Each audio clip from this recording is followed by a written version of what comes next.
मुझे इस तरीके से धमकी दी गई है कि अगर तुझे टपकाया जाए तो जितना भी पैसा पड़ेगा हम देने के लिए तैयार हैं। तो मैंने उन्हें कहा भी, धमकी देने वालों को, वो शायद नशे के दूत में भी थे और जिस तरीके से वो बोल रहे थे मुझे, लेकिन मैंने उनको बताया भी। मैंने कहा अच्छी बात है, अगर मैं सामाजिक हित के काम कर रहा हूँ और सामाजिक हित के लिए लड़ रहा हूँ तो अगर मुझे टपकाया जाए तो मेरे सेहत में कोई फर्क नहीं है।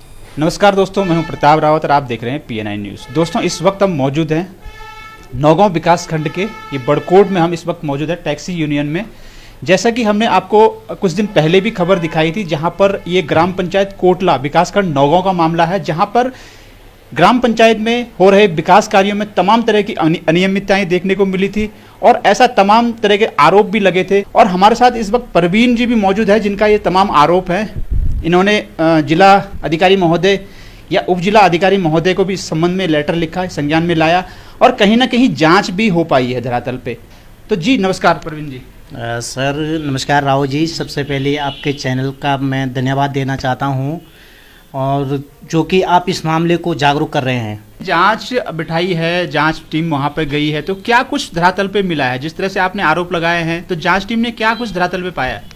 ये तो सर मैं जांच ही के बाद तभी बता पाऊंगा जब एग्जैक्ट जांच तहसील में चले जाएगी और मुझे जांच रिपोर्ट मिलेगी, क्योंकि अभी तो ठीक ही है मेरे ख्याल से, जहां तक आइडिया है और जो जांच टीम ने दे रखा है उसमें अभी भी धरातल में उनको कोई भी कार्य मौजूद नहीं मिला है। जिस दिन से जांच टीम गई है ग्राम पंचायत कोटला में, तब से मुझे लगातार धमकी पे धमकी दी जा रही है, लगातार फोन पे फोन आ रहे हैं जिन लोगों के, क्योंकि ये क्रिमिनल लोग भी हैं और इन्होंने कर भी रखे हैं इस तरीके के।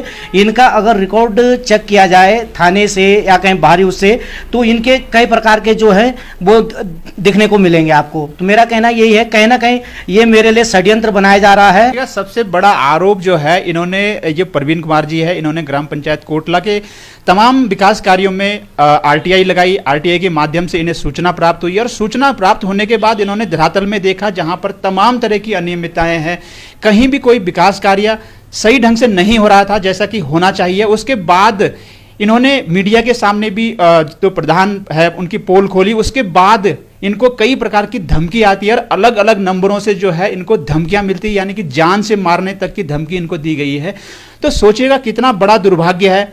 जो आदमी सवाल पूछता है, अगर कोई अनियमितताएं हो रही है तो उसके खिलाफ अगर कोई सवाल पूछता है तो उसको जवाब में सिर्फ धमकी मिलती है। तो किस तरह की आपको धमकी मिली? क्या जान से मारने की धमकी? मुझे इस तरीके से धमकी दी गई है कि अगर तुझे टपकाया जाए तो जितना भी पैसा पड़ेगा हम देने के लिए तैयार हैं। तो मैंने उन्हें कहा भी, धमकी देने वालों को, वो शायद नशे के दूत में भी थे और जिस तरीके से वो बोल रहे थे मुझे, लेकिन मैंने उनको बताया भी। मैंने कहा अच्छी बात है, अगर मैं सामाजिक हित के काम कर रहा हूँ और सामाजिक हित के लिए लड़ रहा हूँ तो अगर मुझे टपकाया जाए तो मेरे सेहत में कोई फर्क नहीं है। और जहाँ तक मैंने वो बताया था कि मैं आत्मदाह करूँगा तहसील में, वो इसीलिए मैं सामाजिक उसके लिए लड़ रहा हूँ। मेरा व्यक्तिगत तो कोई है नहीं या मैं व्यक्तिगत उसमें हूँ, लेकिन जहाँ तक मैं आत्मदाह की बात करूँ तो अगर इस तरीके से मुझे लगातार प्रताड़ित किया जा रहा है और ये भी बोला जा रहा है कि आप आत्मदाह कर रहे हैं तो क्यों नहीं कर रहे हैं, तो वो मेरा अपना विवेक है, अपना विषय है। अगर मैं इसमें अगर आत्मदाह भी करूँगा या अगर मेरे साथ लीगल जाँच नहीं होती है और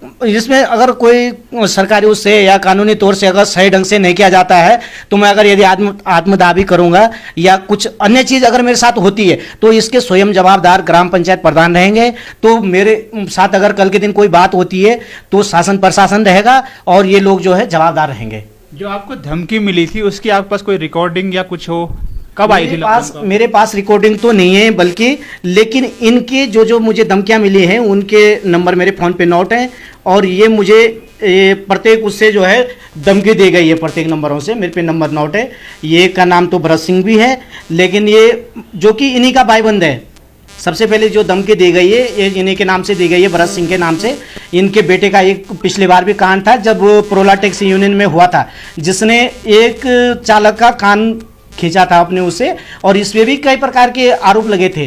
तो इन लोग, ये जो क्रिमिनल लोग हैं, इनसे डर भी लगता है और हम चाहते भी हैं कि इन लोगों को जल्दी से जल्दी सबक मिले कानूनी तौर से। अगर यदि प्रधान ने गलत किया है तो इनको भी जल्दी से जल्दी अरेस्ट किया जाए और इनको जल्दी से जल्दी ग्राम पंचायत कोटला को न्याय मिलनी चाहिए। स्कूल की स्थिति, परसों जब मौके पे टीम आई थी तो इसने जो है 2-3 महीने पहले ये 1,20,000 रुपये जो स्कूल मरामत का जो पैसा लिया गया है, ये स्कूल मरामत का पैसा निकालते ही आज आज हमारे स्कूल में भी पॉलिथीन टंगी हुई है, वहाँ पे कोई भी कार्य नहीं लगाया गया है उस पैसे को से। का तमाम तरह के आरोप यहाँ पर लगाए जा रहे हैं। जो आवाज उठाता है उसी के खिलाफ उसी को धमकी मिलती है कि आपको मरवा दिया जाएगा, जितने पैसे लगेंगे वो हम लगाएंगे। आखिर जो विकास कार्यों के पैसे हैं वो विकास कार्यों में लगने चाहिए, ना कि किसी को धमकी देने के लिए।